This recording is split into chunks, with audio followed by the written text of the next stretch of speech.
Bonjour et bienvenue sur Technapa la Techa Papa. Alors aujourd'hui une vidéo consacrée à Sunlu, puisque Sunlu m'a envoyé des produits pour l'impression résine.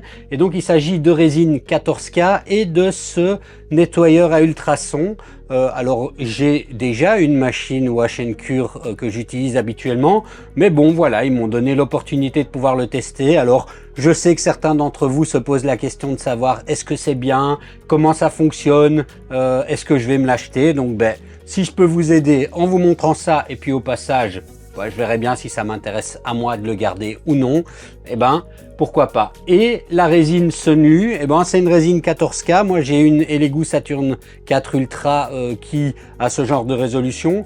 Je suis toujours occupé de me poser la question de savoir si c'est pertinent, enfin si c'est nécessaire absolument d'avoir de la résine 14K pour avoir une belle qualité d'impression avec des imprimantes qui supportent le 14K.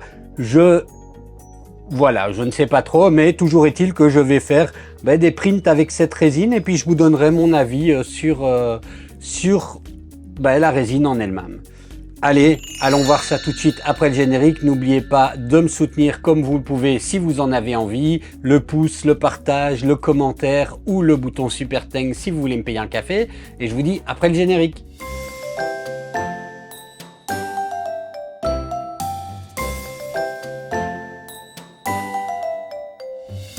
Alors, on va faire un petit peu les deux en un. Donc, on va commencer par la résine. Là, il n'y a pas grand-chose à voir.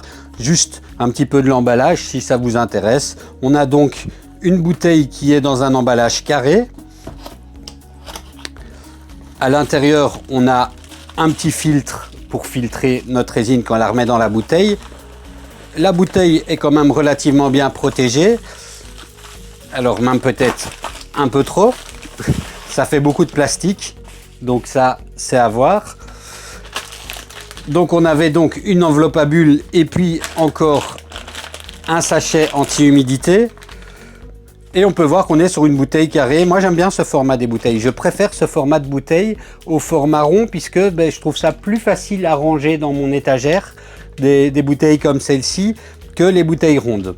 Voilà, c'est une question d'empiler les choses. Alors là j'ai une couleur dark grey. Je vais voir s'ils m'ont envoyé différentes couleurs. S'ils m'ont envoyé différentes couleurs, je ferai différents prints pour qu'on essaye les différentes couleurs. J'ai de la Red Wax. Alors ça, j'aime bien la Red Wax. C'est un effet que j'aime bien. Donc, je suis content qu'il m'en ait envoyé. Bon, alors encore de la Red Wax. Donc, à mon avis, je ne vous ferai pas des tests avec 2 litres de résine. Et encore de la Dark Grey. Donc, on va faire 2 prints pour tester les 2 couleurs en Red Wax et en Dark Grey. Et on va maintenant regarder ce fameux Ultrasonic Cleaner.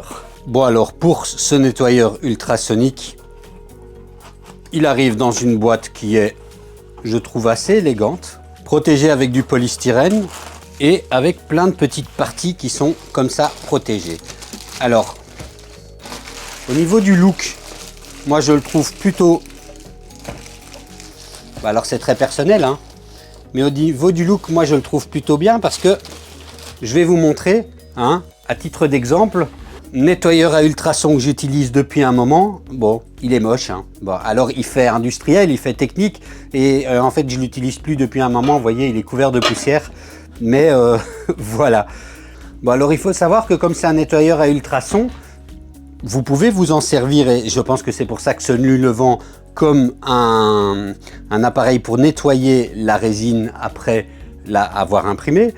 Mais c'est un appareil à ultrasons, vous pouvez vous en servir également pour nettoyer vos outils, nettoyer des bagues, nettoyer vos montres, enfin ça reste un appareil à ultrasons tout à fait classique qui a juste peut-être un look un peu différent. Alors regardons un petit peu au niveau de ce look.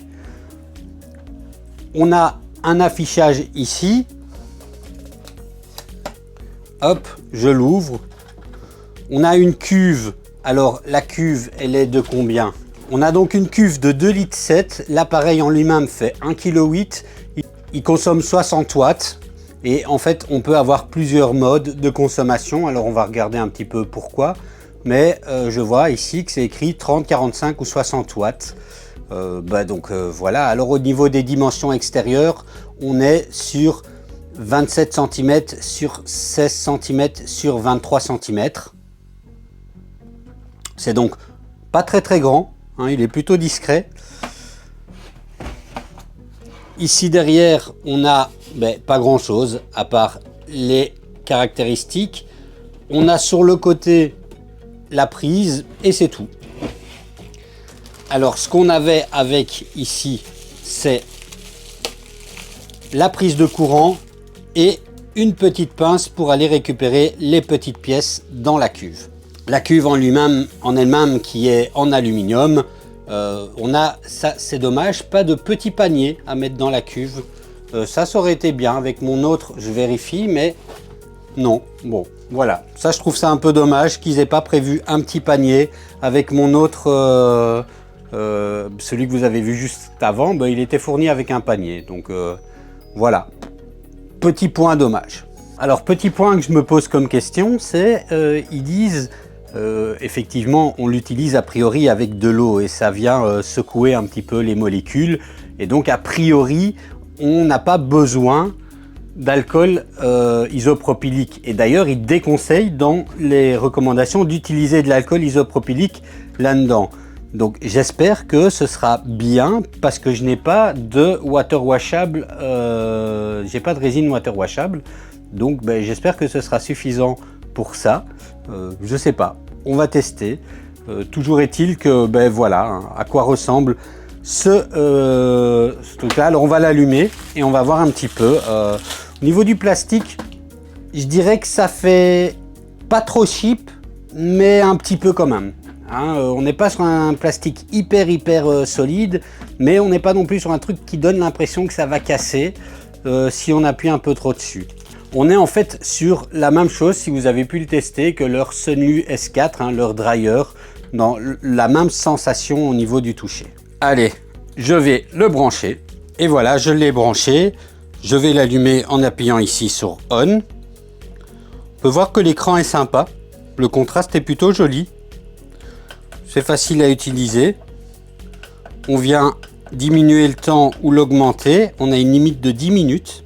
Le bouton central, c'est pour, on appuie dessus pour allumer et pour éteindre. Et le bouton mode, c'est le niveau de puissance. Et c'est à ça que correspond les 30, 45 ou 60 watts. Le P3, c'est la plus grosse puissance, 60 watts. Le P1, c'est 30 watts. Donc en fait, extrêmement simple à utiliser. Alors je vous montre également, sur l'avant, quand il est allumé, on a un petit liseré vert comme ça qui vient nous rappeler la marque Sunlu. C'est plutôt beau. Après, voilà, hein, vous voyez la taille, on va dedans pas imprimer, enfin pas nettoyer des grandes pièces. Ça restera quelque chose qui peut être utile pour ceux qui impriment vraiment des petites pièces et qui voudraient le nettoyer avec ça. Alors quelque chose quand même que pour laquelle je me pose une question, hein, c'est que il n'est absolument pas recommandé d'utiliser de l'alcool isopropylique dans un nettoyeur à ultrasons. Tout liquide volatile comme ça est hautement inflammable. C'est vraiment pas une bonne idée d'utiliser ça dans ce genre d'appareil. Mais on a besoin, si on n'a pas de résine water washable, on a besoin d'alcool isopropylique. Donc, vous avez deux solutions et c'est pour ça que c'est peut-être pas la meilleure solution, ce truc, si vous utilisez de la résine qui n'est pas water washable. Alors, soit vous utilisez la résine water washable et puis vous la nettoyez avec de l'eau, vous mettez de l'eau dans votre nettoyeur à ultrasons. Voilà, il y a des gens qui aiment bien la résine water washable. Moi, je trouve que... Moi, j'aime pas. Voilà, je trouve que ça donne le sentiment que c'est quelque chose de propre qu'il suffit de nettoyer à l'eau et ça reste quelque chose de toxique. Et en plus, on a tendance à faire évacuer ça dans l'évier et c'est hautement toxique pour toute la suite. Donc voilà, ça se recycle la résine. Soit il y a des solutions que j'ai vues mais que je trouve complexes où des gens mettent leurs pièces dans des petits sachets avec un zip ou alors dans un petit pot en verre avec leurs pièces avec de l'alcool isopropylique dedans et le bain d'eau. Et ça c'est mis dans un bain d'eau. Le bain d'eau c'est l'eau qui sera dans le bac du nettoyeur à ultrasons. Je trouve ça fort complexe. Alors je pense que pour des toutes petites pièces, si vous utilisez oui, de la résine nettoyable à l'eau, ça pourra faire l'affaire. Mais moi je suis pas très convaincu et en tout cas ça ne répondra pas à mon besoin à moi. Alors on va quand même le regarder en action. Je vais mettre de l'eau pour nettoyer par exemple mes lunettes. Donc je vais simplement venir mettre mes lunettes dedans, comme ceci. Je l'allume, je vais venir diminuer le temps. Hop, on va faire 2 minutes, hein, on n'a pas besoin de faire vraiment beaucoup plus. En grande vitesse, et il démarre. Alors, on peut voir ici, il n'y a que de l'eau dedans. Hein. Et si vous regardez bien, les crasses commencent déjà à partir. Et donc c'est ça le mécanisme. Hein. Donc mes lunettes devaient être assez sales, parce que si vous regardez bien, les crasses commencent déjà à partir. On voit une espèce de nuée blanche comme ça, qui part de mes lunettes. Ce sont pratiquement les molécules de crasse qui s'enfuient.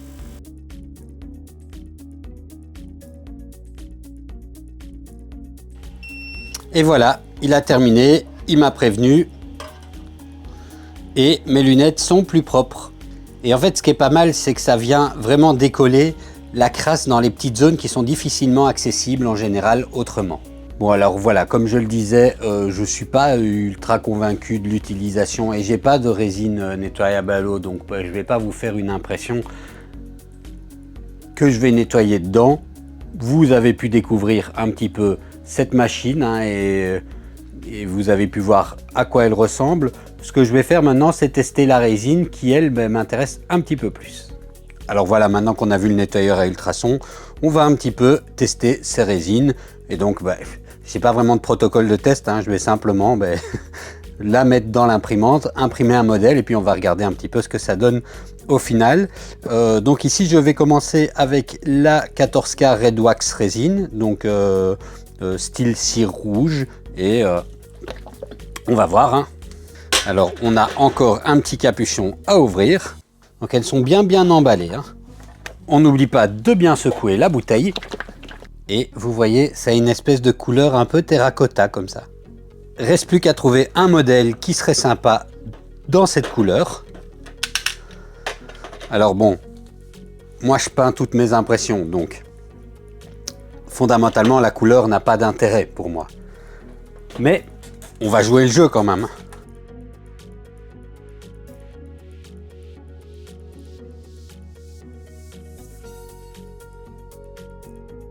Voilà, donc bon, je vais encore le nettoyer, hein, mais ça c'est comme ça une fois qu'il est sorti, brut. Donc ça donne, je trouve quand même une très belle couleur. Je vais le nettoyer, je vais aussi lancer l'impression du deuxième plateau avec, avec la résine grise sombre, hein, la dark grey qu'on a reçue. Et puis après, on regardera le résultat une fois complètement terminé.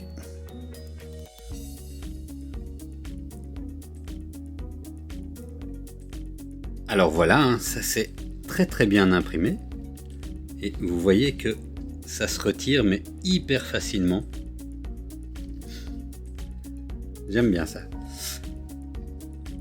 Donc voilà la couleur des roues et les détails sont quand même vraiment bien précis. Bon, alors maintenant je l'ai durci aux UV et puis on regarde le résultat final. Et voilà le résultat une fois polymérisé. Alors là il n'y a eu aucun traitement dessus, hein. Bon, un peu l'alcool isopropylique qui a blanchi les choses, c'est moi, hein, c'est pas tant la résine. On peut voir que la résine donne quand même un super effet, un effet céramique comme ça. Donc Red Wax, moi j'aime bien cette couleur. Et donc on voyait hein, au niveau des roues, ça donnait très bien. Donc voilà, je ne peux que valider cette résine de chez Sunlu. Bon, alors Sunlu, moi c'est une marque que j'aimais bien pour les filaments. J'en ai tout un paquet encore d'ailleurs chez moi. J'en commandais par bateau. Et leur résine, elle me convainc plutôt bien. Hein. Il y a comme ça quelques marques qui me plaisent bien. Et je dois avouer que cette Red Wax, alors la grise donne très bien. J'ai eu aucun problème, mais bon, elle a rien de super particulier. Mais la Red Wax ici, j'aime vraiment bien. Donc voilà pour la découverte de cette résine de chez Sunlu et de ce... Donc voilà pour la découverte de cette résine de chez Sunlu et de ce nettoyeur à ultrasons. Donc concrètement, le nettoyeur à ultrasons, il va très bien en tant que nettoyeur à ultrasons. Je me pose quand même toujours la question de savoir si c'est pertinent comme produit entre guillemets pour la résine.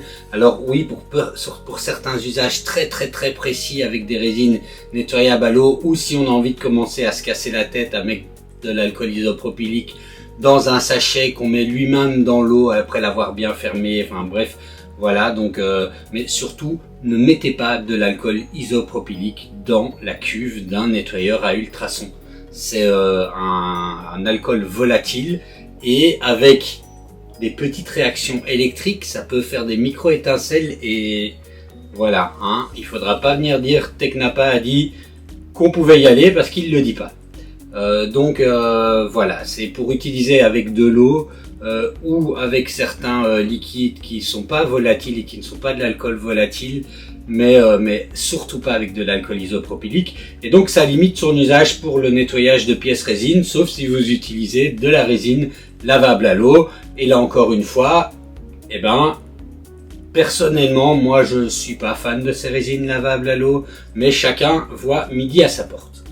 En ce qui concerne la résine standard, ben moi je trouve, enfin voilà, je la valide. J'ai pas fait un gros test comparatif sur toutes les résines pour pouvoir dire celle-ci est la meilleure du marché par rapport à une autre. Je peux juste dire que si vous achetez celle-ci, qu'elle vous convient, ben vous aurez des résultats qui sont sympas. Et ben moi j'aime bien le format en fait de la bouteille, qui se range très facilement par rapport aux bouteilles rondes. Donc voilà, ça c'est un petit plus que je peux noter chez Sunlu. Alors c'est certainement pas les seuls fabricants qui le font, mais en tout cas moi j'ai pas encore eu d'autres bouteilles que chez Sunlu qui fait ce genre de choses. Voilà, ben, n'hésitez pas à me dire dans les commentaires ce que vous pensez de cette petite découverte, et en attendant, ben, je vous dis à la prochaine.